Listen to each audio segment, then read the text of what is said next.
భగవద్బంధువులారా నమస్తే. యశోదమ్మ కన్నయ్యను ఇంకా ఇలా మందలిస్తున్నది.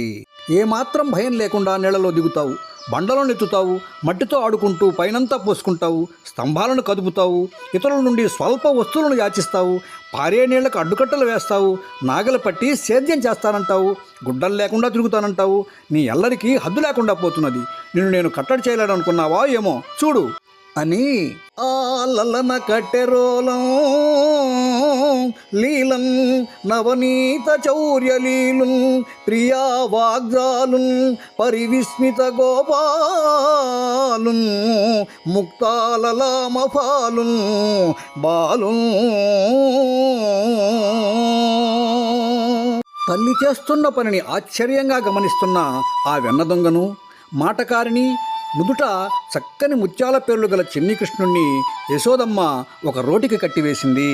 వెలి లోను మొదలు తుది నడుములు లేక జగంబు తుదియు మొదలు నడుమున్ వెలియున్లో నగునీశ్వరున్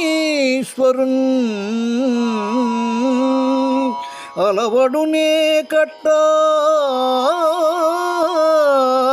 ప్రణతురాల్గాకున్నన్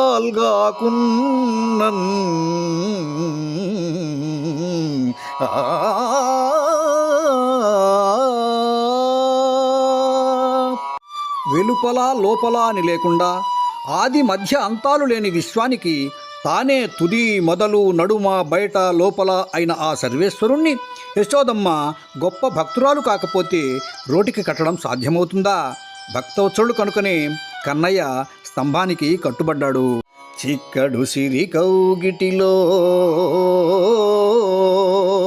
చిక్కడు సనకాది యోగి చిత్తాబ్జములలో చిక్కడు శృతిలతి కావలి చిక్కెనతడు లీల తల్లి చేతన్ రోలం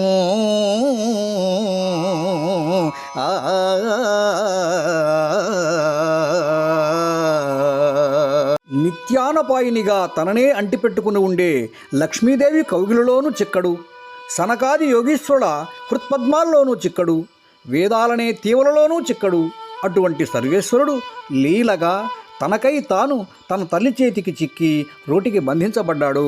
భాగవత పద్యమకరంద ప్రియులారా నమస్తే.